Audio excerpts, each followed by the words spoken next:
Hello friends, welcome to my YouTube channel Stephen academy में आपका स्वागत है। और दोस्तों, आज का हम वीडियो लेकर आए हैं बीएससी एग्रीकल्चर फर्स्ट सेमेस्टर वालों के लिए, जिसमें हम आप लोगों को बताने वाले हैं। आज चर्चा करेंगे प्रोपोगेशन चैप्टर की बारी है। और इससे पहले मैं जो 3-4 वीडियो आप लोगों के अपलोड कर चुका हूँ, वो वीडियो आप लोग ज़रूर देख लीजिए, आप लोगों के लिए इंपॉर्टेंट रहेंगे। ठीक है, ये वीडियो भी आप लोगों को इससे क्वेश्चन ज़रूर आने वाला है, तो प्लीज़ आप लोग इसे भी देखिएगा। वीडियो अच्छा लगे तो इसे लाइक कर दीजिए और चैनल पर नए हो तो सब्सक्राइब जरूर करिएगा। ठीक है, चलिए इसके बारे में चर्चा करते हैं। इसमें देखते हैं क्या क्या बताया गया। प्रोपोगेशन जो होता है हमारा कितने प्रकार का होता है, किन कौन से टाइप होते हैं, इसके बारे में इसमें बताया गया है। ठीक है, और किस प्रकार से करते हैं प्रोपोगेशन को, इसके बारे में इसमें भी समझाया गया है। तो प्रोपोगेशन जो होता है हमारा, जो वो मेनली दो प्रकार का होता है, एक सेक्सुअल प्रोपोगेशन और एसेक्सुअल प्रोपोगेशन। ठीक है, लैंगिक प्रसारण और अलैंगिक प्रसारण जिसे हिंदी में कहते हैं। अब इसमें दो सेक्सुअल प्रोपोगेशन होता है, ये प्रोपोगेशन बाय सीड होता है, मतलब जैसे प्रोपोगेशन मतलब सीड बीज के द्वारा किया जाता है। और एसेक्सुअल होता है जो अलैंगिक प्रसारण होता है, ये बाई वेजिटेटिव मीन्स मतलब पौधे के जो वानस्पतिक भाग होते हैं उनके द्वारा किया जाता है। अब जो पौधे के वानस्पतिक भाग होते हैं वो कौन कौन से होते हैं, तो वानस्पतिक भाग होते हैं बाई कटिंग के द्वारा, बाई बडिंग के द्वारा, by grafting, by layering and micro propagation के द्वारा इन सबको किया जाता है। ठीक है, जैसा कि मैं आप लोगों को दिखा पा रहा हूँ यहाँ पर, तो ये आप लोगों की cutting, budding, grafting, layering and micro propagation के द्वारा किया जाता है। ठीक है, अब नीचे देख लेते हैं किसकी परिभाषा दी गई है प्रोपोगेशन की। प्रोपोगेशन देख लेते हैं, तो यहाँ पर प्रोपोगेशन मतलब प्रसारण होता है हिंदी में। तो एक पौधे से अनेक पौधों को तैयार करना पौधों का प्रसारण कहलाता है। ठीक है, एक पौधे से अनेक पौधों को तैयार करना पौधे का प्रसारण कहलाता है। पौधों को मुख्य रूप से दो प्रकार से प्रसारित किया जा सकता है। पौधों को दो प्रकार से प्रोपोगेट किया जा सकता है। दो प्रकार कौन कौन से होते हैं, नंबर 1 लैंगिक प्रसारण मतलब सेक्सुअल प्रोपोगेशन, नंबर 2 अलैंगिक प्रसारण मतलब एसेक्सुअल प्रोपोगेशन। ठीक है, दो प्रकार से इसे प्रसारण किया जा सकता है।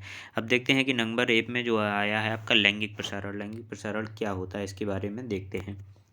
तो लैंगिक प्रसारण जो होता है ये किया जाता है बाई सीड।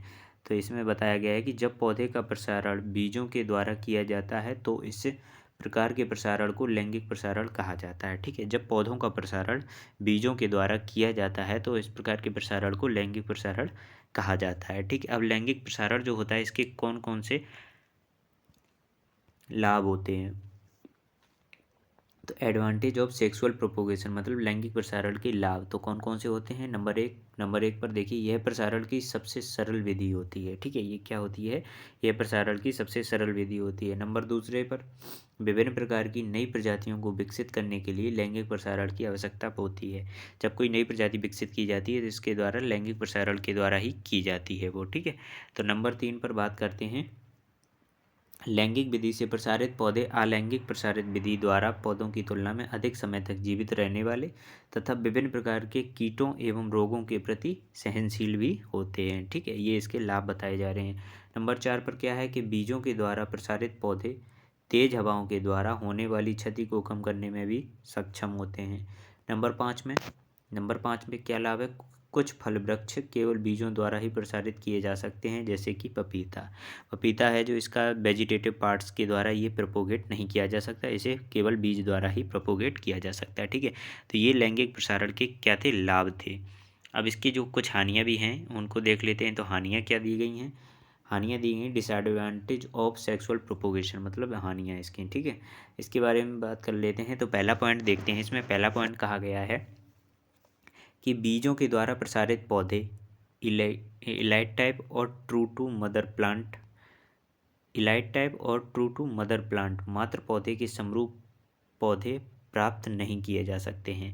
अब जैसे कि सेक्सुअल प्रोपोगेशन में क्या होता है, इसमें जैसा आपका जो बीजू पौधा होता है उसके द्वारा दूसरे पौधा तैयार मतलब उसी के समरूप दिखने वाला पौधा तैयार नहीं कर सकते हैं। ठीक है, नंबर 2 में क्या दिया गया है कि बीजों के द्वारा प्रसारित पौधों में फलत देर से प्राप्त होती है।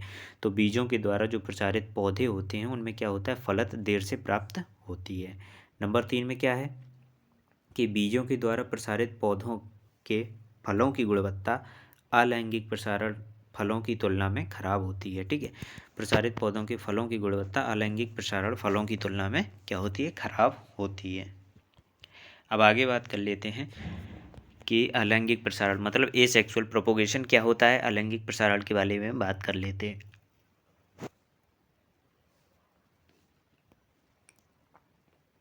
इसमें कहा गया है कि जब पौधे का प्रसारण पौधे के किसी भी वानस्पतिक भाग जैसे जड़, तना, पत्ती आदि के द्वारा किया जाता है तो इस प्रकार के प्रसारण को वानस्पतिक प्रसारण कहा जाता है। क्या कहा जाता है? जब पौधे का प्रसारण पौधे के किसी भी वानस्पतिक भाग जैसे जड़, तना, पत्ती आदि के द्वारा किया जाता है तो इस प्रकार के प्रसारण को वानस्पतिक प्रसारण कहा जाता है। ठीक है।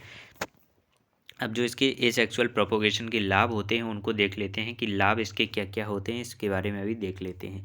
तो वानस्पतिक प्रसारण के निम्नलिखित लाभ होते हैं। नंबर 1 पर दिया गया है कि वानस्पतिक प्रसारण के द्वारा मात्र पौधे के समरूप प्रसारित पौधे प्राप्त किए जा सकते हैं।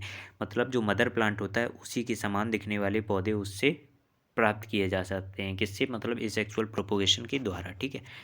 अब नंबर 2 पर बात करते हैं कि वानस्पतिक रूप से प्रसारित पौधों में वेजिटेटिव ग्रोथ फेज, वानस्पतिक वृद्धि की जो अवस्था होती है वो जुवेनाइल फेज होती है, वो कम होती है। ठीक है। वानस्पतिक वृद्धि जो अवस्था होती है वो क्या होती है? कम होती है, जिस कारण द्वारा इस विधि से प्रसारित फलों में फलत जल्दी आना आरंभ हो जाती है। क्योंकि इसमें वानस्पतिक जो वृद्धि अवस्था होती है वो बहुत ही कम होती है तो इससे क्या होता है? जल्दी फलत आने लगती है। ठीक है। अब इसमें और देखते हैं नंबर 3 पर दिखाया गया है कि वानस्पतिक रूप से एक समय में बहुत सारे पौधों को तैयार किया जा सकता है। जो वानस्पतिक विधि है इसके द्वारा एक समय में बहुत सारे पौधों को तैयार कर सकते हैं। नंबर 4 में दिया गया है कि कुछ फल वृक्षों में बीजों से उत्पन्न होने वाली संभावनाएं नगण्य होती हैं, मतलब कुछ भी नहीं होती हैं, मतलब बीजों से उत्पन्न होने वाली संभावनाएं बिल्कुल भी नहीं होती। अतः ऐसे पौधों को केवल वानस्पतिक द्वारा ही प्रसारित किया जा सकता है, जैसे केला और अनानास। अब जैसे केला और अनानास होते हैं तो इनमें क्या होती है? बीज उत्पन्न होने की संभावनाएं बहुत ही कम होती हैं, तो इनको क्या किया जाता है कि वानस्पतिक विधि द्वारा ही प्रसारित किया जाता है।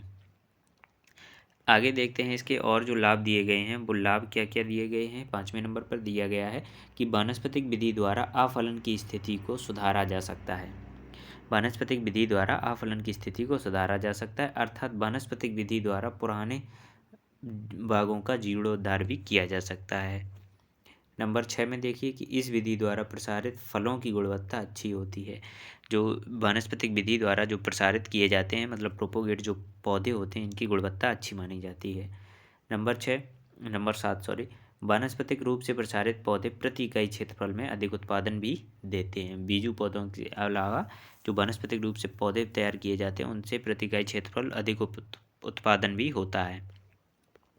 अब आगे बात कर लेते हैं कि इससे कुछ हानियाँ भी होती हैं, जिन हानियों के बारे में भी हम लोग जान लेते हैं। तो पहला पॉइंट इसमें दिया गया है कि इस विधि में प्रसारण सरलता में ना होकर कठिनाई पूर्वक होता है। ठीक है। नंबर 2 पर दिया गया है कि इस विधि में प्रसारित पौधे लैंगिक विधि की तुलना में कम समय तक जीवित रहते हैं तथा कीटों एवं रोगों के प्रति कम सहनशील होते हैं। मतलब इनमें कीट और रोगों की लगने की संभावनाएं अधिक रहती हैं क्योंकि ये पौधे के किसी भी भाग से लिए जा सकते हैं। अब नंबर 3 पर देखते हैं। नंबर 3 पर कहा गया कि वानस्पतिक विधि द्वारा प्रसारित पौधे तेज हवाओं के द्वारा होने वाली क्षति को कम करने में सक्षम नहीं होते हैं। जो वानस्पतिक विधि द्वारा पौधे जो तैयार किए जाते हैं इनमें जो तेज हवाएं चलती हैं उसकी क्षति को कम करने में ये कम नहीं कर पाते हैं क्योंकि ये उतने ज़्यादा स्ट्रॉन्ग मजबूत नहीं होते हैं। ठीक है। तो दोस्तों अगर आप लोगों की इसकी जो और विधियाँ हैं जैसे कि आप लोगों को बताया था कटिंग, लेयरिंग, बडिंग और माइक्रो प्रोपोगेशन, तो ये जो आप लोगों की विधियाँ हैं वो हम नेक्स्ट वीडियो में आप लोगों के लिए लेकर आएंगे। नेक्स्ट वीडियो आप लोग ज़रूर देखिएगा, आप लोगों के लिए बहुत ही हेल्पफुल रहेगा। ठीक है। तो वीडियो अगर आप लोगों को अच्छा लगा तो प्लीज़ इसे लाइक कर दीजिए, अपने दोस्तों के साथ भी शेयर कीजिए और चैनल पर नए हो तो सब्सक्राइब करके ज़रूर जाइएगा। ठीक है। चलिए मिलते हैं आप लोगों को नेक्स्ट वीडियो में नेक्स्ट टॉपिक के साथ, तब तक के लिए धन्यवाद।